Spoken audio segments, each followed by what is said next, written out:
as we were among you who believed.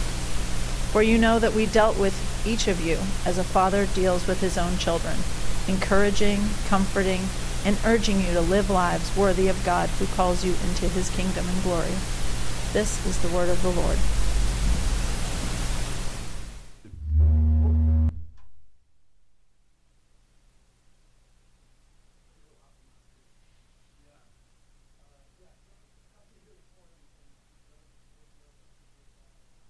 We do things around here. There we go. Thank you. I want to thank Tammy for speaking last week. She did a great job with this, and that's why the mic is probably different, is because she didn't speak as loud as I do, or nearly as long as I do. And many of you are like, so can Tammy just preach from now on? And I understand that. I get the request. I understand it, and so you'll be hearing more from her. But glad we made it through this far into this series, and as we go through this fall, and I know it doesn't feel like fall. I was just talking to a friend of mine in another part of the country, and they have fall. It's crazy. They have like leaves changing, and it's a different weather, and we're just here in summer part 2, which is really lame, and so. It is fall, and as we go through this fall or summer part 2, we are in this series through 1 Thessalonians. It's going to be a while. We've got a long way to go. We're just now today going to crack into chapter 2 of 1 Thessalonians. And I really want this to be kind of a vision series for us as a church for where we're heading in the next year. And there's a lot more series we're going to get through, a lot more teaching, a lot more classes that we do here, a lot more serving opportunities that will be coming up in the next few months. And so we've been meeting with the board of elders, with our different groups, just kind of talking about what we want to do this year, how we want to accomplish these things. There's a lot more that will come out of that, but my goal is for today and through this series is that really kind of set ourselves up for who are we as a church, what do we want this to look like. We know that the church in Thessalonica was a church that Paul thought was a model church. Like they were doing things right. As Tammy talked about last week, this was a church that Paul looked at as a beacon for other churches. That he says that your story rang out throughout the area, that others heard what you were doing and what was going on in your neck of the woods, and now it's affecting everybody else as well. That's how impactful what you've done has been. And Paul came to this place. It wasn't the first church he planted. The first church was in Philippi, and this was the second church he planted. But as soon as he planted it, he got marched out of the city. And now he's kind of in this place where he's not sure what people are hearing about him, what people know about him. There's this conversation going on. And there's actually a little bit today as we get into this, my hope is that we have this conversation where it's almost like we understand who we are in light of who Paul is in this story. That we would be those people, that we would kind of see ourselves in his story and what he experiences here. I don't know if you've ever had a moment where you felt like your character was defamed. Where somebody was talking about you, somebody was saying something about you, or you found out there was something going on, and suddenly it felt like you were kind of under attack in your character. Anybody ever had that happen? Yeah, some of us more than others, right? I remember, I don't know, anybody ever had a panic attack, like a legit panic attack? I've had one in my life, and I'll never forget it. And some of you know about this. I'm not going to bore you with details or go deep into it, but a couple of years ago, I had a lawsuit brought against me from a former employer who thought that I had done something inappropriate with their materials that they thought they owned, and no matter how many people I talked to, no matter how many lawyers I went to, I would talk to different lawyers, people I knew, and all of them would tell me this is a bogus case. But I'll be honest with you. When you get those papers in your hand that say that you're being served, and it lists just a massive amount of things that they say are wrong with you and things that are against your character, I don't care who you are, it's hard to take that in. I don't care how thick-skinned you are. And you might be more, I guarantee you're more thick-skinned than I am. I guarantee it. But I just, as I looked at it, I remember laying on the couch and just shaking, trembling, and thinking, why am I trembling? It's not cold. I'm only in summer part 1. And I was like, there's no way it's cold out, and what is wrong with me? I'm shaking, I'm trembling. I'm looking at these words of things that are defaming my character, who I think I am, and it's speaking against what I think I am and what people know of me. It's speaking against the character that other people know about me. And again, no matter how many people I go to and say, can you believe this is being brought against me? People would they would tell me, this is unbelievable. There's no way this is going to happen. Don't even worry about this lawsuit. It's a joke, blah, blah, blah. But there is a part of you that cannot help but feel attacked, right? Anybody ever had this? You've had it happen in your workplace. You've had it happen with people that your family, your friends, where somebody says something about you and you're like, man, is that? And there's a part of you, honestly, there's a part of me that wonders this. And maybe this is just and I will be honest, there's many times I am too self-reflective. And that's sometimes a danger for me. But there's a part of me that goes is that true? Is what they're saying, is that who I am? And then it challenges everything about what you believe. You go, is that, like, what do I really believe in this moment? What do I actually believe about myself? What do I believe about what I'm supposed to do? What do I believe about other people? What do I believe in this moment? It really challenges that in you. And then it creates a whole nother pattern where you go, and now how do I behave in this moment? Right? Knowing who I am, thinking of who I am, thinking of all these things around me, what I believe. How do I behave in this moment? It really challenges those things. And Paul is in this at this moment. Again, in this series, and as we walk through this book, he's going to open up. He starts at the beginning talking about the church, but this chapter he switches and he starts talking about himself. This whole thing is a chance for him to say, let me talk about me. This is where I'm going to tell you who I am. And he has to do that. He has to set this up so that people understand who he is. This passage, for me, became a beacon for me to understand in my own life what I was doing in ministry, what I was doing in my own personal life, what I was doing as a father, as a husband. It was questioning, who am I, what do I believe, and how do I behave? And this chapter for me became that. N.T. Wright writes about this chapter, and about this chapter of Thessalonians. This is what he says. He said, this is a passage that ought to be written out in large letters, hanging on the wall of every Christian minister's house, or perhaps even better, engraved in letters of gold on his or her heart, which I don't even think is possible. I don't think so. And I haven't had this conversation with NT to be like, hey, and I don't even know his real name. NT, I don't think you can do the engraving in gold. I'm not sure how it works. But I've been looking into it, and I've been thinking about just doing gold teeth that say it. You tell me. I think it's a great idea, honestly. But he's saying this is so important, not just for the Christian minister. I believe it's for every single Christian to read what Paul is writing here and to say, this is so important for me to understand foundationally for who I am, what I believe, and how I behave. And so Paul, in this chapter, we're going to walk through it just line by line. And I'll be honest, some of this is going to be my own journey and hopefully helpful to you. Some of it's going to be about the church and where we're at and what we believe as a church and kind of where we're at as a church. And my hope is, at the end of the day, most of it is about you and how you see yourself in this story and how you relate to what Paul is writing here. So if you have your Bible, I'd encourage you, we're going to be all morning just in 1 Thessalonians chapter 2. Just write down the chapter. We're going to go straight through these lines of what Paul writes. We're going to start in verse 1 as Paul begins. And this is what he says. He says, you know, brothers and sisters, like you know this. You know that our visit to you was not without results. We had results.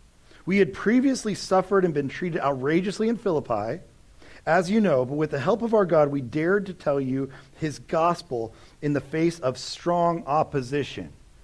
Remember when Paul came to Philippi, which was the first church he came to, that he planted, he was escorted out of Philippi because he was preaching against, in their minds, it was that he was preaching Jesus as Lord. We talked about this week 1. He's talking about Jesus is Lord, which Caesar would say, no, I'm Lord. Caesar is Lord, was his refrain. And so he got very upset that Jesus was being taught as Lord instead of Caesar being taught as Lord. And so Paul is then escorted out. In fact, he's beaten on his way out of Philippi, and he goes to Thessalonica, plants a church there, and same thing happens. As he's preaching in Acts 17, he's preaching to the people in the Thessalonian church, this new church that he's planting, and he's escorted out of the city the same way, beaten, taken out, which is not legal for a Roman citizen to be beaten. He has to say, I'm a Roman citizen, so they just put him in jail for a little while, and they hold on to him as they await some different things. So from this time, he has said, it's been strong opposition. Things have not gone well here. Right? Because I'm preaching Jesus is Lord, things are not going well. And so it says in verse 3, for the appeal we make does not spring from error or impure motives, nor are we trying to trick you. Now, at this time, anybody ever like been on like a youth retreat or a trip where you did street evangelism? You know what I'm talking about? Where you like literally were like sent out into the street and they were like, just go tell people about Jesus. I don't know, everybody ever done this? It's like the weirdest thing that we do. It really is. It's a very strange thing. I remember we were in San Francisco with some kids when I was a youth pastor. We had about 60 high schoolers that went with us to San Francisco.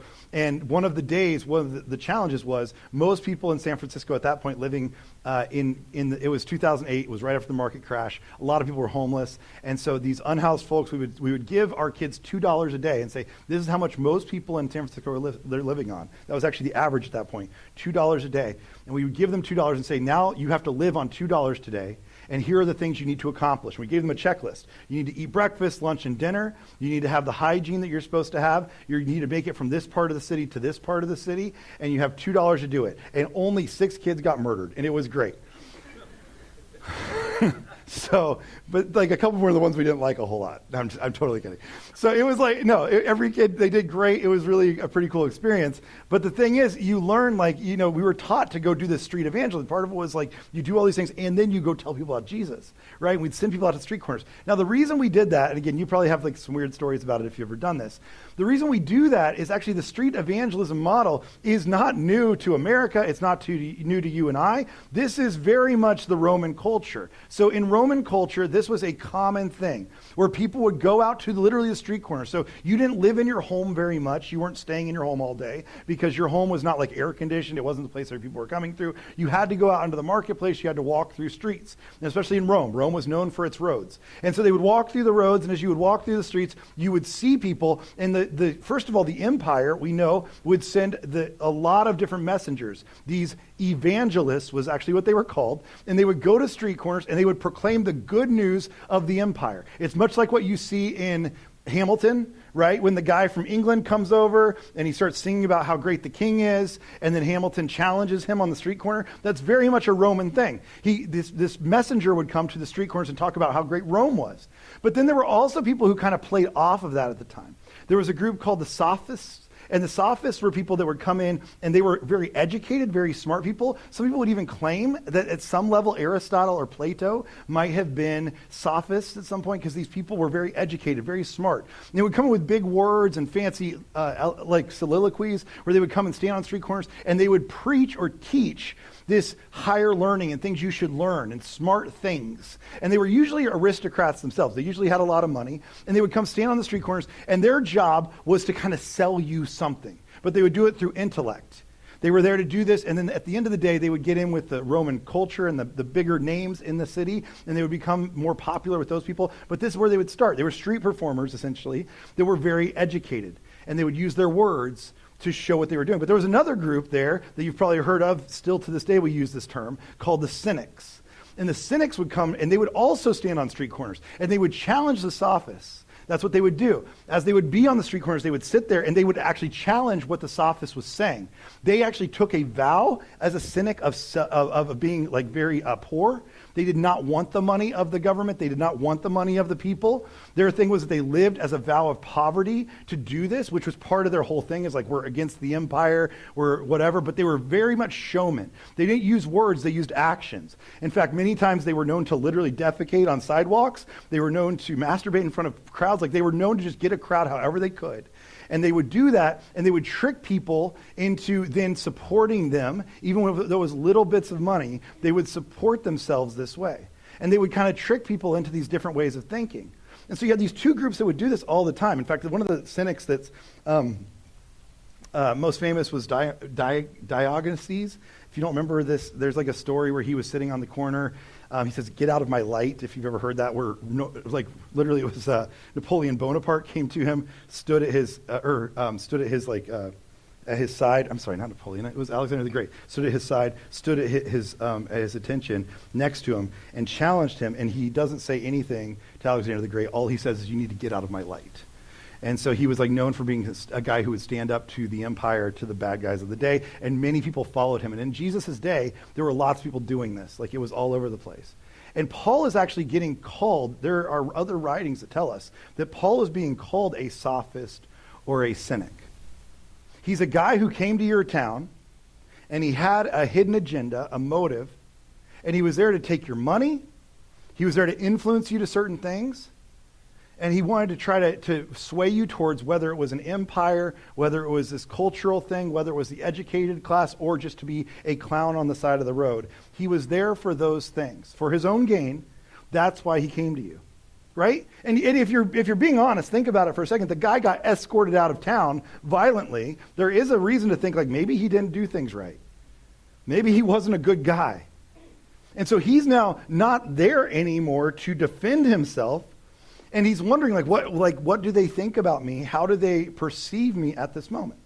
I mean, if you think about it for a second, like if I was dragged out of here today in handcuffs, if I was taken out of here, And then I was not able to talk to you for a long time. I guarantee you there'd be some stories that would come up where people would be like, well, he did have that other lawsuit against him. That kind of thing, for instance. I think he mentioned that one time, But you'd be like, oh, what did happen there, right? And if I couldn't talk to you, there would be stories that would circulate. And I guarantee, and let's say the Tampa Bay Times was now saying, like, this is what he did. I'd have social media accounts that were saying, like, the Preachers and Sneakers account is like, that guy had crazy shoes. He must have been spending a fortune on them because he's so wealthy. Sorry, I couldn't say it. I tried to say it. I tried to get that out. He didn't just shop at the Nike outlets. By the way, are there any regular Nike stores? I've never seen one. I only see outlets, and I'm like, I think they're tricking us. I think the outlets are just the stores. I'm starting to fall into, I don't know, you tell me. But they would show up and they would have these exposés on this stuff, and if the profits and watches or whatever, and I'd have to be like, no, let me tell you my side of the story of how I got this watch in this shady place I went to in downtown Tampa that definitely sold me a watch that is not legal. So anyways, we can talk about that another time because it was way too cheap and there's no way I should have gotten this. But there's all these different accounts, right, where it's like these would be things you'd be coming at me, my character, and you'd be at some point going like, hey, that does confuse me about him. Who is he? What does he really believe? How does he really behave? You'd be wondering that, right? At some point, I think you would. And it wouldn't just shake your faith in me. It would eventually, in many cases, it shakes your faith in Jesus, right? I mean, in many pastors, we see this all the time. A pastor falls, and let's not pretend like it doesn't shake the faith of that congregation too. I mean, it's not like we're attached to that person because that person was part of the message that we heard. I'm not saying it should be, I'm just saying it is. I'm not saying that's right. And so Paul's trying to write and clarify who he is and what he believes and how he behaves. He's trying to clarify those things to a people who have these questions about him. And that's why over and over again he says, through this passage, if you notice, he says over and over again, like you saw it with your own eyes. You were there. And he says it multiple times, right? At the beginning of chapter 2, very first line. Brothers and sisters, our visit to you was not without results, right? He says it so many times. This is what you have come to know. And in verse 4, he says, on the contrary of everything you've heard, on the contrary, I'm not a sophist, I'm not a cynic. On the contrary, we speak as those approved by God to be entrusted with the gospel. We are not trying to please people, but God who tests our hearts. It's a huge line. We'll come back to that. We never used flattery, nor do we put on a mask to cover up greed. God is our witness. We were not looking for praise from people, not from you or from anyone else. Even though, as apostles of Christ, we could have asserted our authority. Now he's saying, we did not look for praise from you. You're not who we came to entertain. You're not who we came to get approval from. You're not who we're looking for. You're not the ones that give us our approval. And back in verse 4, he tells us who gives us the approval, right? Who is it who gave them the approval? On the contrary, he says, we speak as those approved by God. Verse 4. That's who is approving this. And the question for many of us, I mean, I can speak for myself. I don't think I've been shy about telling you that I am a person who, I like approval. Like I do. I mean, if I saw you after this and we were downstairs together and we were talking and you said to me, you were like, hey, Kevin, that was a really good sermon. I'd be like, thank you very much. It would feel really good. Or if I saw you downstairs and after this and you said, man, Kevin, you just... you look so much thinner. Have you been working out? I'd be like, no, I have not. But thank you for thinking that. I'd really appreciate it. I'd feel good about it. I'd feel really good about it, And if you said to me after the service, if we were downstairs just talking, and you said, Kevin, you are so humble. I'd be like, I know. I actually think I'm the best at humility. And so I'm probably number one at being humble in the world. And that's something I'm really proud of. For my humility, because I like it. I like approval. I don't think I'm the only one in the room. I just know that this is a downfall of mine. It's something that is sometimes good and sometimes bad. I mean, I have this conversation with my kids constantly on the great things that they do, and they do great things, but whose approval are they looking for, right? And how does that feel? Knowing that we're always going to be proud of them as parents, that's a non-negotiable. However, what is the approval you're looking for as you go through this stuff? I think we have to constantly ask our motives on that. And that's not just true of me. I do wonder if you ever have thought about, when you ask yourself, who am I, how do I behave, or what do I believe in, how do I behave, I think you have to ask yourself, why do I do this? Like, why do I do this whole thing where I say I follow Jesus? I might even do some practices where I pray, or I go to church, or I do these different things. But why? I mean, for some of us, and I'll just give you a couple examples, I think, in concentric circles, but I do think that for some of this is just a cultural thing. I think the American church in general, no matter how much we want to say that we're persecuted and blah, blah, blah, which I do not believe for a second, by the way. I just don't. We're not a persecuted group as far as other countries. Go to another country. I dare you. Go somewhere else and see what persecution looks like. We're doing just fine. We have our names on everything. More things than we should, in my opinion. So just culturally, we have set up an umbrella of protection where it becomes the mainstream thing.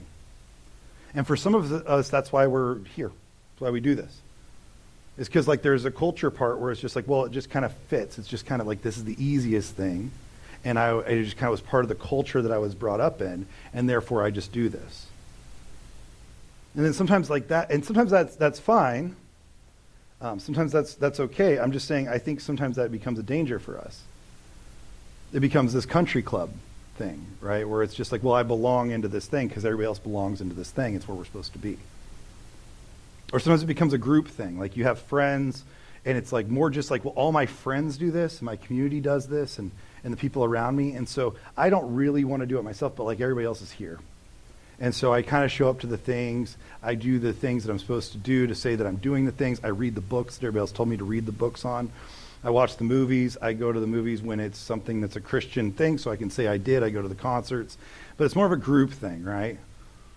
And so I do that because it's part of what my group does. It's part of my people, right? It's kind of what we do sometimes. And for some of us, if we're being honest, and this is sometimes where I had to watch myself a lot, is this is a family thing. Some of us, we grew up in this, and it was just expected of us.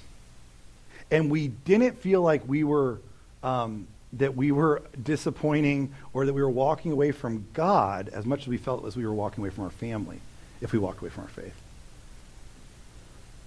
I'm not saying you shouldn't raise your kids in a home where they believe what you believe. I'm not trying to say that.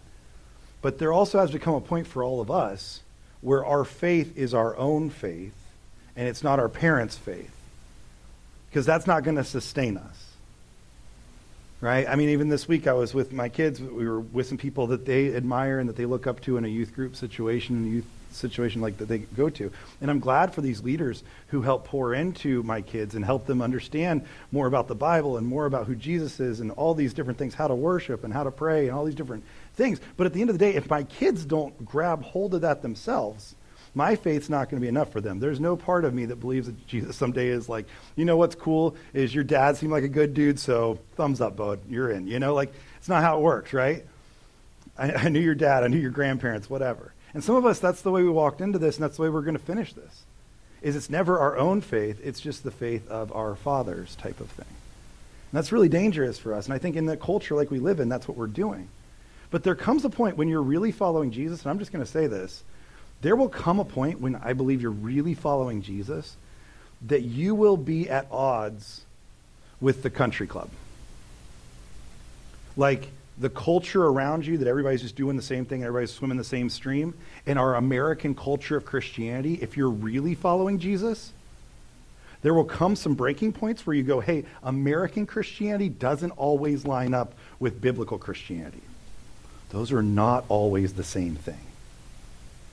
And we have to remove ourselves and go, hold on a second. What do I really believe here? I'm going to have to swim upstream. Wasn't expecting that.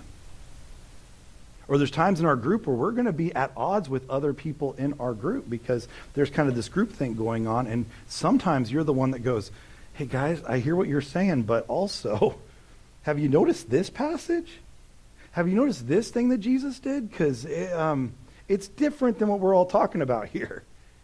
It doesn't just line up with every single Christian book we've read. It doesn't just fall into the same things. Like, there's some things that I think are different than what I was expecting. And especially in your family. There will be times, I believe this, when you're following Jesus, where you're going to have to make faith your own. And it might look a little different than the generation before. And I promise you it's going to look different than the generation after, by the way. No matter how much we think that ours is the right one. It will look different. If you haven't read the New Testament, read it, because Christianity is constantly adapting to the culture around it. Constantly. I know we don't want to think that, but that's true. We talked about it week 1, when they went from Messiah to Christ. There's reasons. There's adapting to the culture around them. For me, we have to ask ourselves that question. Whose approval are we living by here? What's the approval that we're living under? Whose is it?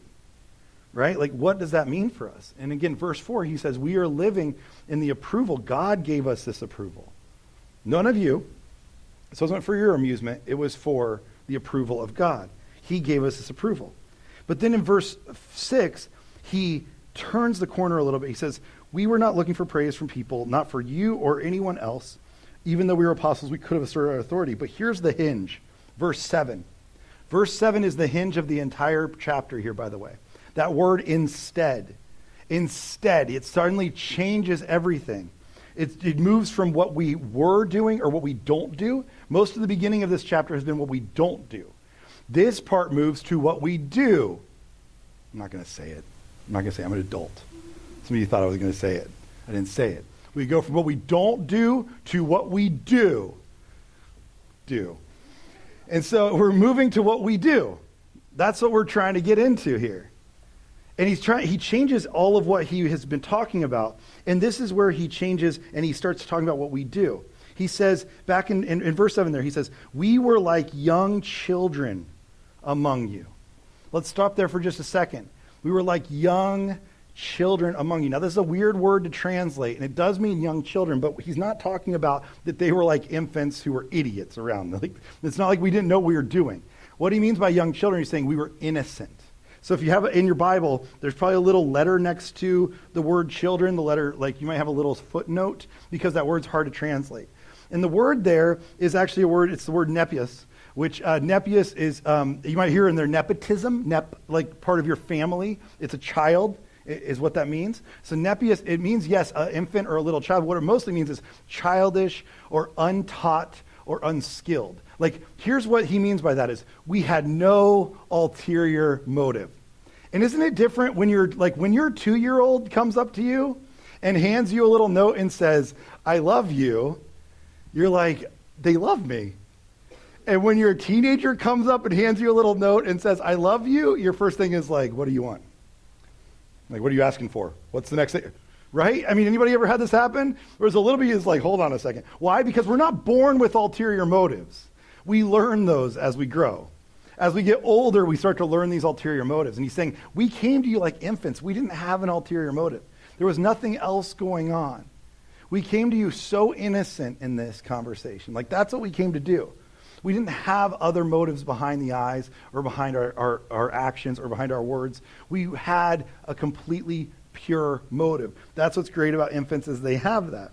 But when he says this, the next thing he says in verse 7 there is he flips this whole thing. He flips it over just a little bit. And what he says is, just as nursing mothers, he flips the metaphor. Now he's on the mother side. Just as nursing mother cares for her children, right? We're providing for you, right? We're protecting you as a nursing mother would. And he says, and then we cared for you because we loved you so much. We were delighted to share with you, and I love this, not only the gospel of God, but our lives as well. We weren't just here for Sunday preaching. We were here to share our lives with you as well. Now, I love what he says here. And then he goes into, he talks about the life as well. But then he says, surely you remember, brothers and sisters, our toil and our hardship. Now, we'll come back to that in just a second, what he's talking about here. But he says, we work day and night, or night and day, in order to not be a burden to anyone while we preach the gospel of God among you. Now, he's being pretty specific here about what he's talking about. There's toil and there's burden that he's doing. There's a hardship. He literally means we worked day and night to not be a burden. Now, this, for our church, is actually something that I spent a lot of time thinking about years ago when we started this conversation, because Paul, in this moment, what he's talking about is he's saying, we did not financially want to be a burden to you. We didn't come here to ask you for money. Now, I don't know if you noticed or not, in our church, we don't take up like an offering, right? We don't pass plates. I don't feel like that's something we need to do necessarily, because I do think that sometimes that can be a barrier, right? I don't know if you've ever been to church, but it can feel pretty heavy-handed sometimes on the money, can't it? Where it's like, this is like a money-making industry. That's what we do. We don't do that because we don't want that to be a barrier. And we've actually created some things where like that's been a goal of ours. Now, I'm not going to say, I want to be clear with you. We do, like, if you are a part of the church, I do hope that you give. I do. Like, I hope you give. I even hope you give generously, because I do believe the work we do here at the church is very important. I believe that. I believe you should give out of an opportunity. I do not believe you should give out of obligation. I don't feel you should feel mandatory or that we're forcing something, but I do believe you should give. What we do here, I think, is important stuff, and I do believe that we all are called to give generously to the point that we feel it. Jesus constantly talks about how you give to the point that you feel it. Like, if you're very, very wealthy and you're not giving very much, you're not feeling it. Therefore, there's no reason to rely on God's generosity or abundance toward you, because you're not giving anything generously. There's no need for you to rely on him to give generously to you, because you're not giving generously to something else. I do believe that that's an outflow of what we do. It's an overflow of what we do. And as a church, we do have budgets and we have money we have to spend, and we have to rent places and we have to have stuff and we have to do all that to be able to do this. I hope that you give. There is always a box in the back where you can give. However, a few years ago, I really felt like there was too much of our budget that was being given specifically to leadership, myself included, and just to pastors. And at the time, we had more than one pastor. And I felt like that was an issue we were dealing with, and it was really limiting our church and hamstringing our church to doing more in the community. And so I made the choice a few years ago that I would actually move out of full-time leadership in the church, where I was not working here full-time anymore. Paul, in this moment, what he's talking about is he's saying, we didn't want to be a hardship to you. And what he says by toil and hardship, he literally was a tent maker, if you don't know. He made tents. In fact, in our vocabulary, it'd be more like a leather worker. He was working with like leather. A lot of tents were made out of leather at that time. And he actually had a skill. He had a trade. And so he said, like, I'll go do that so that I'm not a hardship or a burden to you. We kind of made that same decision because as a small church, we felt like we wanted to be a small church. We didn't want to have to be a massive church to support massive amounts of staff. But at the same time, we couldn't financially support that. And so I do get paid by the church. Like, I don't want to make it sound like I don't get anything. However, we did take that burden off. And actually, as you read through, there are many scholars who would actually make this claim that a pastor maybe should not be paid for their work. I'm not saying it's like the worst thing in the world. If you're a part of it, if you know churches that they pay their pastors full time, whatever, I'm not saying it's the end of the world. But there were many theologians who would say this, actually back all the way back in the 4th century. The first writing is actually the Didoche, which in the Didoche was written by the disciples. If you don't know, this is considered a disciples' writing. The disciples, the 12, they wrote this: if he asks for money, he is a false prophet. Like, about anybody who is preaching. If they ask for money, they're a false prophet. Now, again, I'm not trying to, that's a little harsh, but that's what they said, right? And then in the 4th century, we actually see like a couple different writers write about this. St. Thomas Aquinas, he said, to receive money for spiritual action is simony. And he says, and this is expressly condemned in the Acts of the Apostles, like in the book of Acts. It's actually against that. And then if you see John Calvin wrote in the Reformation later on, he wrote this. He said, there is nothing more inconsistent with the office of a pastor than to make a merchandise of the Word of God, which is a strong statement against some things that we're dealing with in our culture, I think. Right? And like, you see this, right? And like, he's not the only one. Back in the Reformation, again, in the Reformation, we see Dietrich Bonhoeffer later on. He would write this as a more modern author. He would say, the church is only the church when it exists for others. To make a start, it should give away all her property to those in need. The clergy must solely live on the free will offerings of their congregation, or possibly engage in some secular calling. He says the church must share in the secular problems of the ordinary human life, not dominating it, but helping and serving. And so I actually felt like I was doing, for me, ministry made more sense when I was in the marketplace as well, or at least doing things in the world around me. I think pastors can get isolated and insulated really quickly because we're always around people like us, who think like us, who do things like us, and therefore it becomes kind of this echo chamber of church. And that's not, I think, where a pastor probably should live. And so I wanted to be in the world, seeing the real problems of the world and the things that are really going on around me. And so we made that decision intentionally as a church to go that route, and that's part of why we do what we do. Again, I'm not saying that to say like you should not give. I think it's really, really important to give. I'm just saying that we tried to take some of the financial burden off so that we didn't have to try to be a church we weren't. Because the other option is we tried to force our hand, become a bigger church to support certain things, and I don't think we're called to be that church, if I'm being honest. I don't think we're called to be a mega church, and we're not. I'm not even saying I don't think. I know we're not. And so we felt like this was the right thing for us. Paul's saying in this that that's who he is. I didn't come to be a burden to you. I didn't come to take your money or do any of the things that other people were doing. I wasn't a sophist. I also wasn't a cynic. I didn't come to do that stuff. I came here with different motives. He says that as he did that, anyways, we can talk about more of that later. Sorry. But he says, as he did that, he says in verse 9, surely you remember, brothers and sisters. He says, our toil and hardship, we work day and night. But then in verse 10, he says, you are witnesses, and so is God, of how holy and righteous and blameless we were among you who believed. Like, you're witnesses. We were righteous and we were blameless among those who believed. And he goes on to say, for you know that we dealt with each other as a father deals with his own children. Now, he's flipping the paradigm one more time, flipping the metaphor. We started off with he was the children thing of being innocent, but then he flipped to being a mother who was nurturing. But a father in first century Greek culture, the father was the one who did education. Because think about it, it was a trade-based culture, right? The father would be the one who would take you and teach you the next, like what you were going to do. If you were going to be a leather worker, the father would take you to go learn and apprentice under being a leather worker. Right? Or if you were going to be a tecton, a mason, or a person who was like what we say Jesus was. Like, he wasn't a carpenter, he was a tecton. He was probably a stonemason. And if you were learning to be a stonemason, your father would take you into the field to go learn to be an apprentice. I know when my father passed away when I was 9 years old, and he had this huge toolbox in our garage. And I remember telling my mom one time, I was like, Dad had this huge toolbox, and I said something about, I really wish that he was still around to teach me how to use all those tools. And my mother laughed out loud and said, you think your dad knew how to use those? And I was like, well, he has all of them. She was like, yeah, no, he had no idea how to do anything. And she told me, you got all of his skills, mostly talking. And so that was the only thing I've gotten from him, was that I can talk to people. So anyways, but like there was a skill that you were attached to. And Paul's saying, we've taken you not just from being nurtured, but now we've taken you into apprenticeship. Now you're starting to learn what it feels like to be educated, to walk in the path of what you're seeing.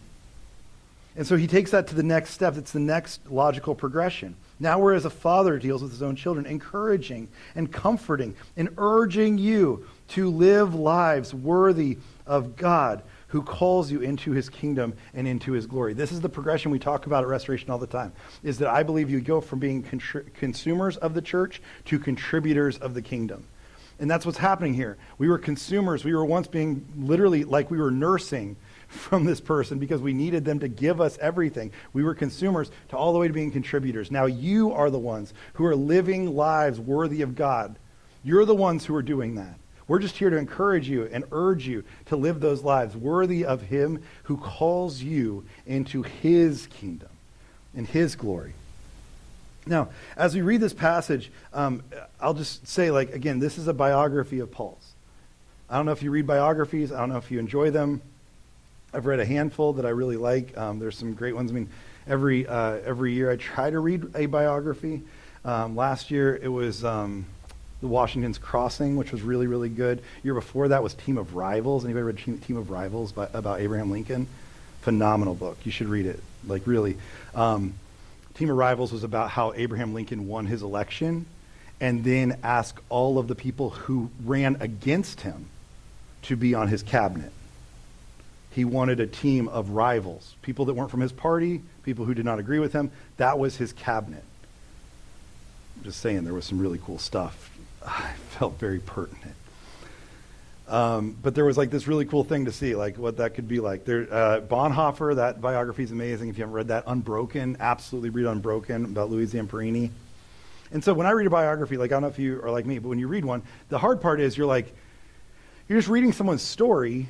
And I do think as we read those stories, we're trying to kind of intersect our story with theirs, right? Like that's why else do we read those?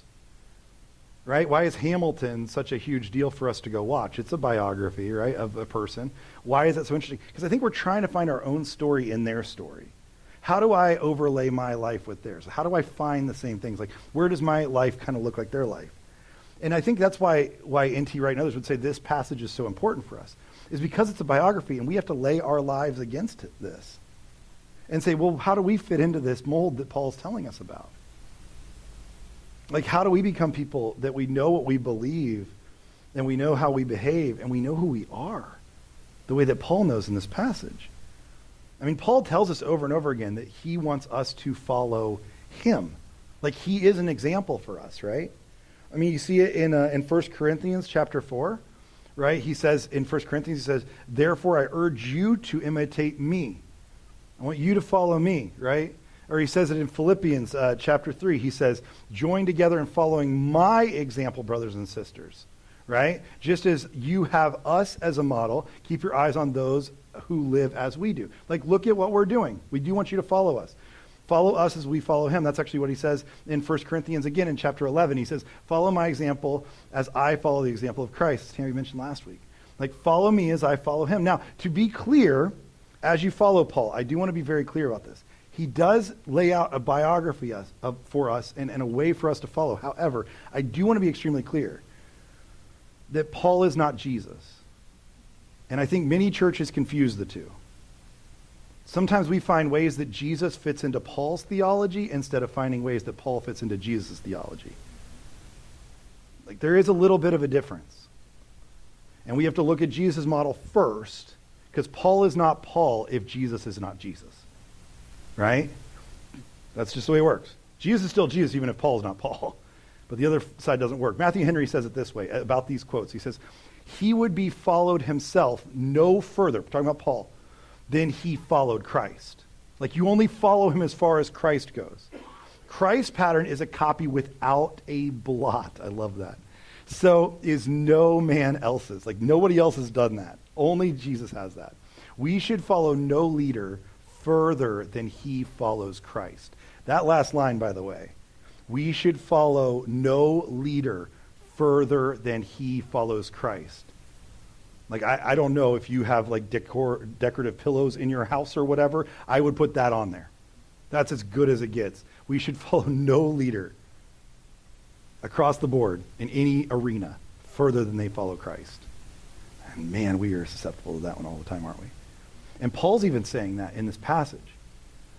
He wants us to follow him, but as much as he follows Christ. But here's what I will say. In the biography of Paul, there are a couple things that I take from this. Now, if you're looking for action steps, I'm going to be honest with you, we're not there yet. Paul doesn't give his first command until chapter 4. This is all backstory. So the first one was about the church. The first chapter was about the church. Second chapter was about Paul. But let me give you a couple things I look at when I see Paul's example that I think are really valuable. First, I see that he does say that he is blameless. Now, can you imagine saying that with a straight face? He says he's blameless. That is amazing to me. But he lived a life that was actually blameless in front of the people. Like, he could say that and say, I did the right things. I think there's a lot of power in that. Feeling like no matter what you've said about me, I know that I am in the right here. I know that it's okay. I know that I did the right thing. And that's hard for us to get to that place, but my hope is that we live lives that are actually blameless. Like, we actually live that way. Right? He says that in chapter 2, verse 10. He says very clearly, he says, you are witnesses. You saw this. And so is God of how holy and righteous and blameless you were among you who believed. Remember when he talks about righteousness, righteousness in the Bible is not just between me and God, because that's where we get confused. What we think is, well, I'm right with God, so I kind of couldn't care less what you have to say. I made my amends with God, I'm fine. Kind of. except for that righteousness in the Bible always means that you are also in right standing, not with God, but in right standing with each other. It always means both. It's not either or. It's both and. Because you will never be in right standing with God when you are not in right standing with others. He makes that pretty clear. You can't love God and hate your neighbor. You can't have unforgiveness in your heart towards someone else when God has given so much forgiveness to you. This is just the way it works. So you and I, standing blameless, means that we are in right standing with God and with our neighbor. Augustine would say it this way when he wrote about this. He said, blameless is not merely the absence of wrongdoing, but the presence of righteousness. See, wrongdoing, just not doing wrongdoing, means you're doing like nothing. But it's a presence of actual righteousness in the world and love in all that we do. It's a proactive move, is righteousness like this. Blamelessness means we're actually doing things in the world. We're proactively loving other people. It's different than blamelessness where we think that it's just, maybe I just should lay low. Nobody will notice. Can't screw up if you don't do anything. That kind of thing. No, it's actually proactive, loving the people around us and living in right standing with each other. I love that he says that. The second thing is he is present. There is presence. He is present with the people. Here's what happens when we start to think that we are being attacked in any real way, where we start to question ourselves on who am I, and we start to question ourselves on what do I believe and how do I behave. The first thing we do is we go into hiding. But Paul is making clear while he was with them, he was extremely present. He says in chapter 2, verse 8, he says, because we loved you so much, we were delighted to share with you not only the gospel of God, but our lives as well.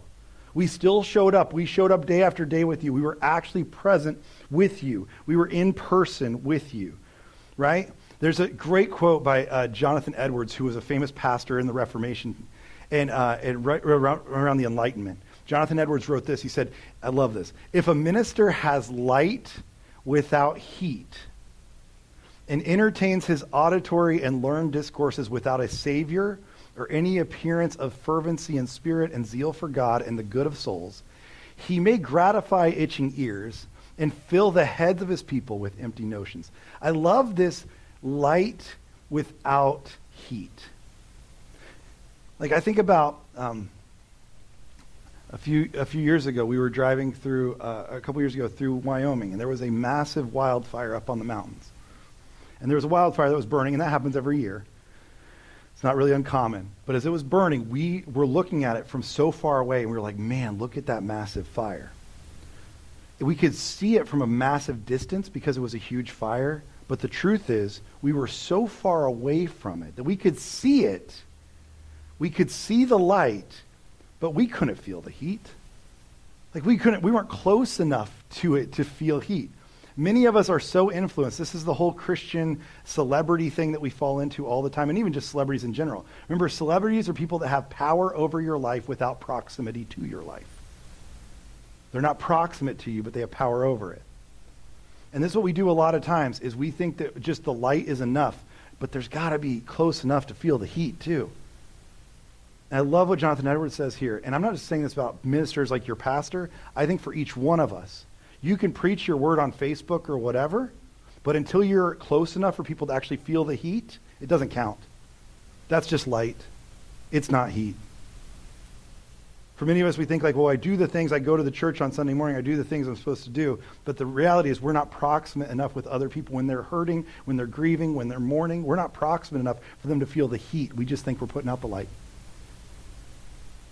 Paul shows up and he says, I've been proximate with you. I've been with you. You've seen not just the gospel, but my life. You've seen how I've lived it. And when you're present, you can see how I live differently. Not just the words I say, but the actions I take. And the last thing he says that I love, and this is actually something I think is really important for us, is I love that he is confident. I love how confident he is. Think about it for a quick second. Is he says in this passage, he says in verse 4, that he says, as we speak as those approved by God. Can you imagine? I mean, this is a confident person to say, I have been approved by God to be entrusted with the gospel. And I love that he's that confident in what he's saying. Now, for you and I don't know that we're that confident. And I think that's dangerous. I think we actually should be more confident. There's two sides of this. I think there's the secular side where there's this gap. Okay, so there's the world around us that says you don't need to worry about righteousness. It doesn't matter. Live however you want, do whatever you want. But at the end of the day, if we don't live a little bit more like Jesus every day, and I think we should, there will come a point where they're like, you're a hypocrite. Nothing there is different about you than anybody else, right? That will happen. I'm not saying that won't happen. That will happen. We do have to see that gap of how we believe and how we behave. That gap should be narrowed every single day. Of what we believe and how we behave. That gap should be narrowed every day. I do think that's an issue that we deal with, that we're not confident because we are afraid of what others see in us, that there's a hypocrisy. But what concerns me more is that I think we're not confident on the sacred spaces. Here's what I mean by that. I think many times we are taught over and over again that we are all just sinners in need of grace. Over and over again. That you're a sinner in need of grace. And you come to church every week and it's the same thing. I've heard this from many people who tell me, I hate going to church because every week it's just the same thing, is you're a sinner in need of grace. Here's everything you're doing wrong. Here's all the wrong things. You're a sinner in need of grace. I'll be honest with you. I've read through the New Testament multiple times. I don't know if you have. I don't find that language almost at all when Paul is talking to people in the church. He never says it again. Instead, what he starts calling people is not people who are sinners in need of grace, but he starts calling them children of God over and over again. Like you've been grafted into a family. Like you're not on the outside anymore. You're on the inside now. You're in this family with us. And again, I think that there's a part of us we have to change every single day, moving towards righteousness. Right? Again, Augustine, in his City of God book, he talks about this. He says, relying on God has to begin every day, over and over again, as if it had never been done. For righteousness is not a one-time act. It's not a prayer you prayed one time. It's a daily choice to live according to his will. I think that's true. But I also think some of us live so fearfully, we're not confident that we are children of God, and we have to start living as if we are. We have to live as if there's actually a confidence that we have been grafted into this family. We have to live as if that's a real thing in our lives. I think we've been so told over and over again that's not who we are. That's not what Paul writes ever. Every book he writes, he talks about how you've been grafted into a family. You're a part of a family. So stop worrying about the sin stuff and start moving forward in love towards your neighbor. Start being a person who actually shows their faith in public, because you don't have to be afraid of the sin anymore. You're now living on the offense instead of the defense. It's changed the way that you live your life. He says this so many different ways and so many different times. Even Martin Luther, even when Luther writes about this, he says, we are saved by grace alone, though we are still sinners. This does not separate us from God. Let sin not frighten you. Grace has adopted you into God's family. Let sin not frighten you. It has no power anymore. That's like the whole thing. It's not in charge anymore. You're now adopted into a family. Luther says that, but also one of my favorite quotes is from R.C. Sproul. He says, once God has adopted us into his family, we need not fear eternal separation because of our sins. Sanctification, yes, the holiness every day, that is a process. Yes, that's going to take us our whole lives to figure out. But justification is a finished work. That part's over. It's done. We get to live as if we're part of a family. I was just talking to a friend of mine the other day. He's adopting a girl who came into one of the shelters that we work with in Fort Myers. This girl came in, and I will not give you, I don't need to give you a ton of gory details, but let me just tell you this. She was 12 years old and came to our shelter because she had been trafficked, and she was now, at this point, pregnant from her own father. And she came into one of our shelters. And one of the guys that works at our shelter, his name's Eric, Eric said, I'm adopting her. I'm just taking her. I'm going to adopt her. She went into the foster system. He adopted her. And I was talking to him the other day, and he said, we took her to Disney for her birthday. She'd never been to Disney before. And he said she was so excited to go to Disney. And he said, when we got there, she kept asking me all these different questions, trying to test the boundaries, being like, am I allowed to have this? Can I sit here? Can we go on that ride? Can we do these different things? And he said, I finally had to sit her down. I love this. He said, I finally had to sit her down and say, you're my daughter. just act like my daughter. Just act like you're one of the kids now. You're in the family. You don't have to keep asking the questions and keep begging for forgiveness and keep begging for all the right things. You're in the family now, so just act like you are. And I think so many times we don't act like we're still in the family, like we're so afraid of this. And I think that what Paul's doing here is a model for us to say, no, we can be confident. And I think that's why we don't evangelize very well and we don't tell other people about Jesus, is because we're still fearful ourselves. That we're like, I don't know if I'm in or out. I don't know. I don't think I'm doing things very well. Paul is so confident because he can say, he's been blameless, he's been present with you, and I can be confident because I'm in the family. You're in the family too. You're in it now. And now you can be confident that you're there, and now you can start loving people fearlessly and recklessly even, because that's what we're supposed to do. And for many of us, we don't live that way. We still are fearful. I love the confidence he comes at.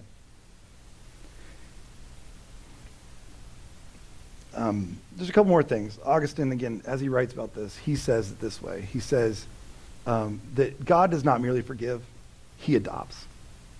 He does not simply acquit, he welcomes us as sons and daughters. John Chrysostom, St. John, who was in the 4th century, wrote this. I love this. You were not merely set free, but made sons, not only sons, but heirs also. Do not call yourself a sinner when God calls you his child. I love this confidence that Paul comes at this with. Saying, you're now in the family, it's time to start acting like it.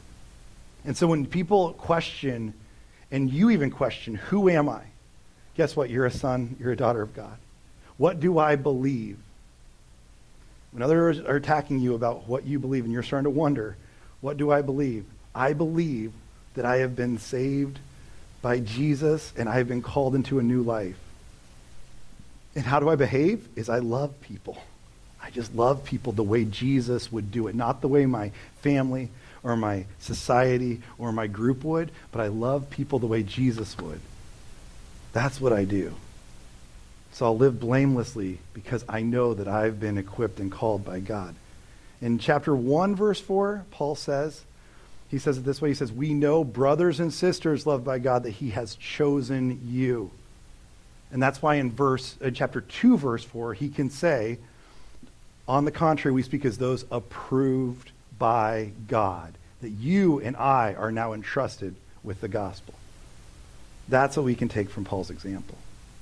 So if you would, let's stand together as we close. I'd ask you just to open your hands as we pray together, as we sing.